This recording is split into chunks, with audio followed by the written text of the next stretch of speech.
Since we have you both here, I thought I would just start by asking you to talk a bit about your collaboration. We see in the credits that, Helena, you did a lot of things on this film. You're credited with the concept, directing, cinematography, and editing.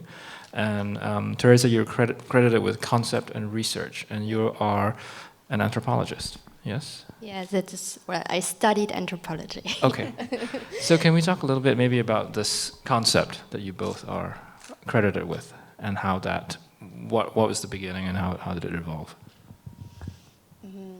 The beginning of everything I have to remember, but I mean, we are good friends and we already, before the film, enjoyed a lot talking and discussing things. So when Helena asked me if I would like to join her to make a film about the ocean and to think about the ocean and to research about it, I immediately said yes. And that's how it started. I think we started talking and reading in the beginning, and then after a few months we went to the North Sea, which isn't far from our hometown.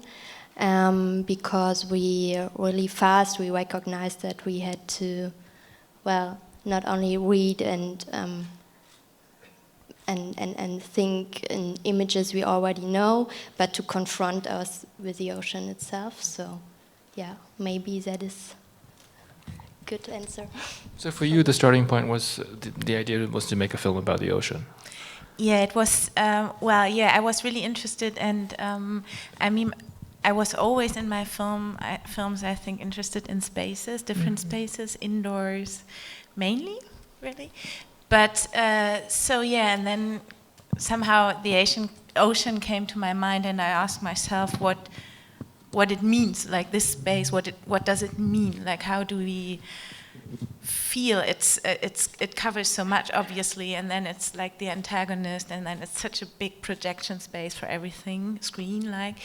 And so that's how it started. And we, in the first place, we researched like in very many directions, like really open, like always as space, the ocean as space, but as political, historical, aesthetically, and so on. So, yeah. I'm curious about whether you had in mind, I guess, representations of the ocean, you know, because if you can talk a little bit more about the research, and it's, as you say, it's like it's an ancient subject, it's an immense subject. It's you know, you could think about the ocean in cinema, you could think about the ocean in literature and myth, and you can think about it in a more scholarly, sort of academic way. So how did all that, you know, this constellation of research? You said many directions. I assume that you did touch on many of these. And yeah, maybe I say something like cinema to the cinema, and then you could tell about Hamrick and all this. Okay, so because in cinema, I mean, of course, yes, we watched a lot and we looked like how is it represented, and there was. Of course, there are many documentaries. In documentaries, it's often about labor. It's often about fishing. And economics, which is super interesting, but for us it was not so much the point. In fiction films, the ocean is very often a metaphor, or it's used as an image that stands for something. But we came very quickly to a blind spot, I think, and this was like to find something about, really the perception of this space. And we didn't find much about that, really, almost nothing. I mean, there was always the same thing, so things were repeated as if they're, it was common, like we talked to like seamen, to captains, and asked them like directly, but they would always say the same things, and we wouldn't believe that it was all. And I think like in the end, for me now, the reason for that is that it's not language based. So yeah. I mean, this is what interested me the most as well, because you already mentioned there are so many representations, and the word representation itself poses a problem. So Yeah, we choose to follow a non-human actor, and this poses many questions in social science. So for me as an anthropologist, it was quite hard to understand what does it mean to do field research on the ocean. Yeah. So we choose kind of sensual way to approach it. And as Helena said, what impresses me, as I have seen it right now again, is that it's apart from the language what the film can show and transport or transmit, hopefully transmit to the spectator. Yeah. What was your process? I mean, how did you start? And I mean, I'm curious also about the structure of the film, and whether you knew going in it was going to be. We've been talking a lot about the ocean, but obviously a lot of the film is on land, and the first and third act are on land. So I mean, wondering if you knew all this before you started, or was it more of a discovery process? It was a complete discovery process. I mean, there were it starts on this island in the Northern Sea, which is Sylt, because we really started our research there as well, and we went there quite often, for days, and so we had the chance to see also the impact of weather and all these things, which then also plays a role in any scene. It changes everything completely. So to decide on this, and then this was the first thing we shot, and for me it was this part of the ocean. This was really in the beginning clear for me. I wanted to get to a point where the ocean could become a protagonist, but I didn't know how to get there. And then the other things that happened in a way, and then I tried to find scenes for it. For example, Josefina. At one point, when we had already shot things, she decided to go back to Buenos Aires after being 5 years in Germany. And then we talked about it, and we thought, this is really good for the film. It's super sad for us, but it tells so much. So things came, and it's always like this, also starting from a space, trying to understand what it means for the film, and then finding the right image, the right sound, What about selecting the itinerary, I guess, of the film? You talk about the island, and then there's we only learn really exactly where we are when we see the locations listed at the end. It's Antigua and the Azores. What was the decision process behind selecting that particular itinerary? Well, it was in a part. It was we knew we wanted to cross the Atlantic Ocean. This was clear. It needed to be the Atlantic Ocean as well, because we're from Europe and there's the history. So, but then the other thing is we had no money at all, so we were dependent on these sponsors who do these trips. So we asked them, and they do this. They do 2 trips over the Atlantic Ocean with the sailing vessel. So one way to the Caribbean, and then back. And we were booked in back, which for us was really interesting, because it's not the way you think of it in the first place. But then, doing the whole history rewind we really liked that idea, and so this was really discovering on the spot. So when we arrived in Antigua, it was the first time we had ever been there, and we took some time and tried, as I said, it was always when we work together, we try to understand where we are and what it means, all the things we see, we hear.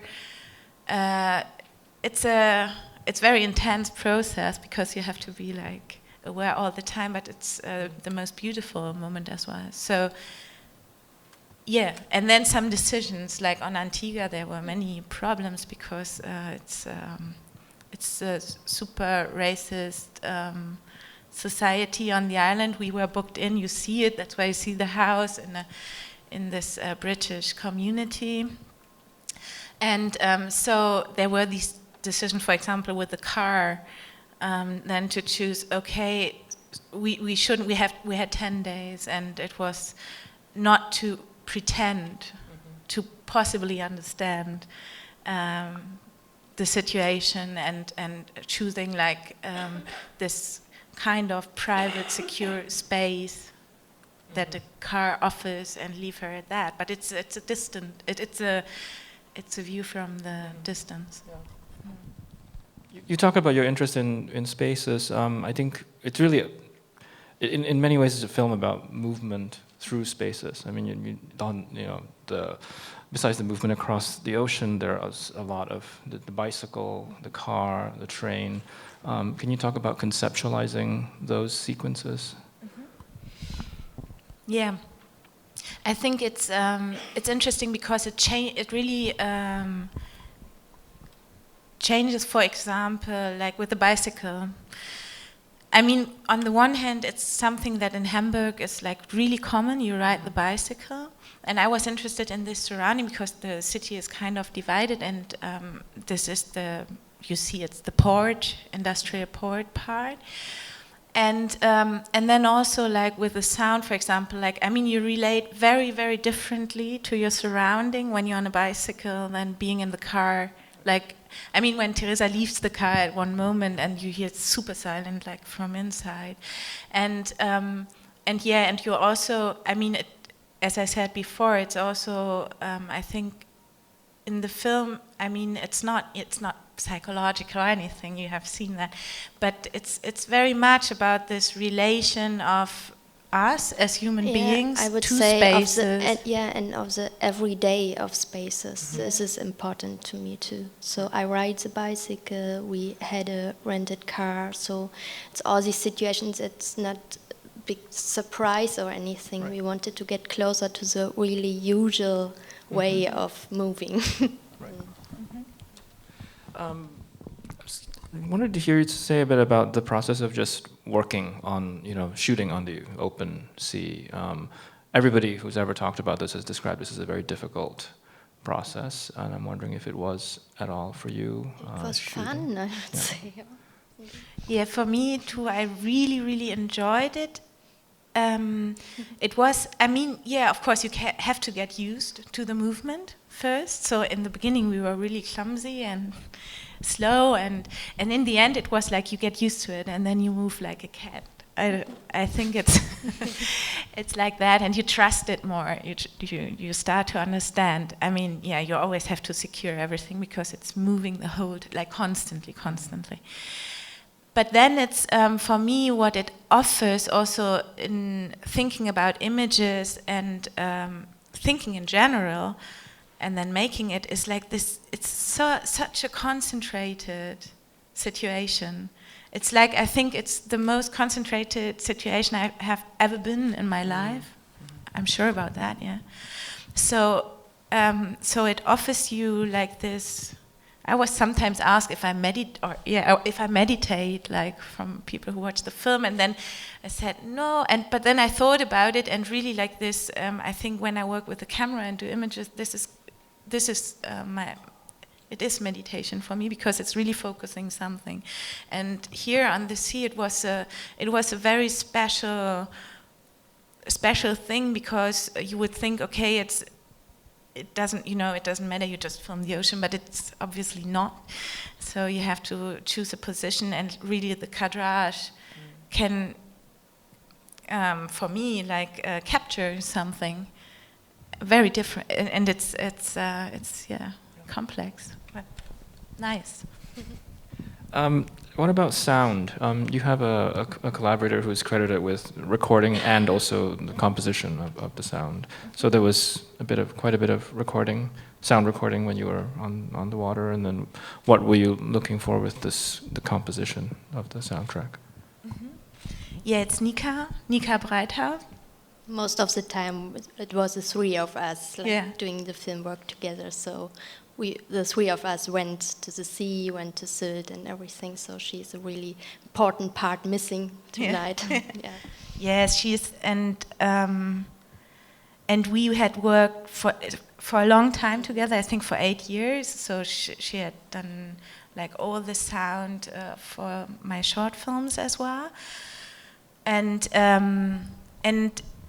I mean, in this case, yeah, she was all the time with us, which was really good because she could record, like for example, on the sea we did it separately because we knew that it would not be the original sound, so she would like work on the sound, like with different microphones and so on, and because like really every square millimeter sounded differently, and then we went into this composition thing. I mean, everything is, not everything, but almost everything is built. Mm-hmm. I mean, there are some original sounds, like the dialogues, for example, but so many things are, and we love that, like to really go detailed and to mark, to highlight things, or to also, I mean, the off obviously plays a big role. Always for me, I love it. I love to work with it, and the sound is a good, like, ambassador for the space out of the frame. And Nika, I mean, she's a musician. She does like experimental music, like analog, electronic, like maybe in a row with Musik Konkret, and so she works a lot with field recordings and stuff. So it's not so far from her artistic work. I'm just ask one more question, and then we'll take some from the audience. I wanted you to talk about the ending, the last shot, which is, I think, an homage, maybe we could say, to a very famous film, Michael Snow's Wavelength, it seems, and also there's an interesting music choice in that scene. We can just talk about that ending. The ending, yeah, it's nice. It's a nice story because it's all true, but it was the really last decision. I knew there was one thing I wanted to end the film, like to have a real ending, because it would be so easy to just, spread. It was my challenge, but for a long time I didn't know how. I had no clue, and. So yeah, one night we were sitting in the studio, we share it, and we were working on something else and listening to music. And at one point, I really felt the need to listen to this song, Baby. And I asked Theresa if she could like put it on, and then I asked her to put it on again and again. And I said like, I think I have an idea for the end. And then I put on Wavelength, like on YouTube, really bad quality and everything. And said, okay, Theresa, now I will, okay, you see this, it will be different like this. I explained her. And I told her the ending scene, and that's what we did. I mean, exactly, but I think Wavelength was in a certain moment very, very important for me. It was like when I discovered experimental film, and I don't know, I was stuck by it, by so many things about it, really. And then, but it wasn't not like a construction, or it was not thought, I want to do it, but it just came back, like easily, and then it was there, and it was great. And then the song, for a long time I didn't understand why it had to be this song, but it was like obviously the first thing when it popped up. And now I think I understand. I mean, it's because the rhythm of the song is it's always a little bit too late. It's like it's not. It's like the waves also. They never resemble. So it's there is something about it, and then it's a love song as well. By teenagers. They were teenagers when they wrote it, and I really like this also, this repetition. And yeah. Great. Okay, we'll squeeze in a few audience questions, and we have microphones. So if you want to raise your hand if you have a question, and somebody with a microphone will come to you. Thank you. A beautiful, haunting film. Especially with the ending, it made it seem as if it was a journey about love and transitioning, which the ocean speaks to in so many different ways. And I would wonder if you want to talk about any of that.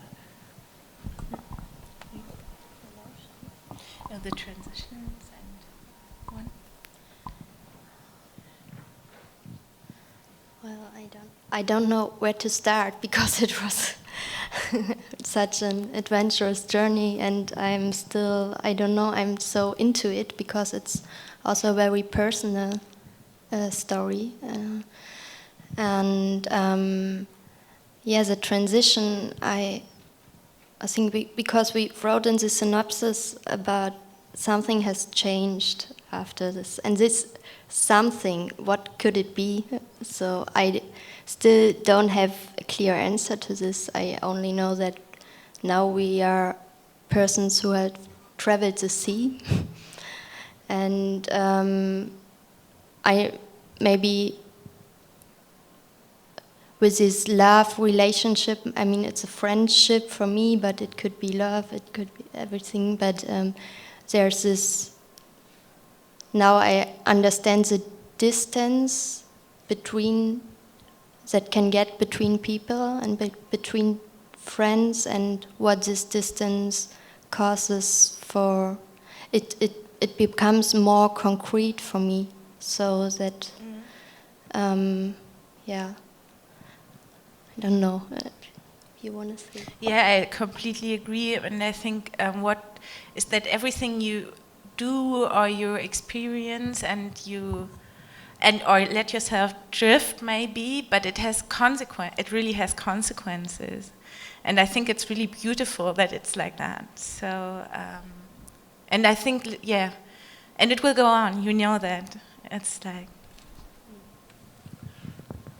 Can take another question. Yes, there.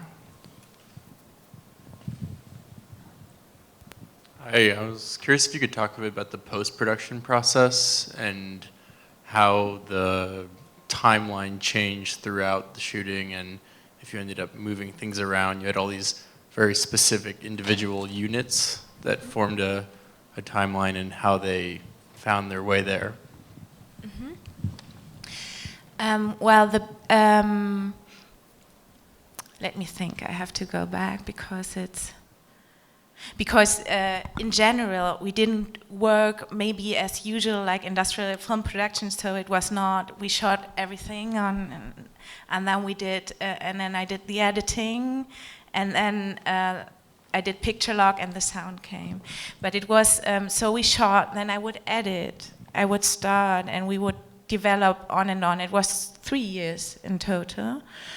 And which was for me, it's a great method. So you have time, you have also time to not only understand the place, the situation, but also the material you have, which is so different from what you know, from your idea, maybe, but it's much more important, I think, to understand it and then to go on. So this was one thing, and then it was, in a way, it's chronological.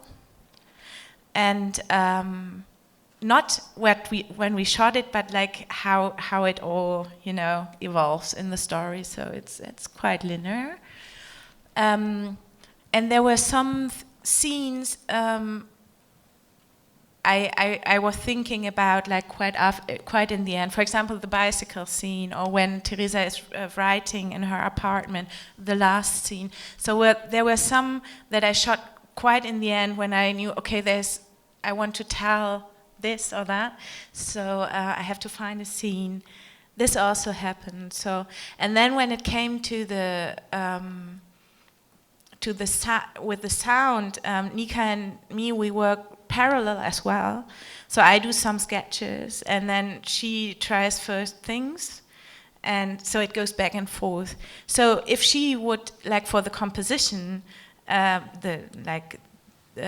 musical composition, she needed something, I would change the images as well, like according, like because it was really difficult to do the C part, especially. It was hard. But also because, like, sound-wise, for example, some there are really some frequencies that don't work. I mean, they are impossible with images from the ocean.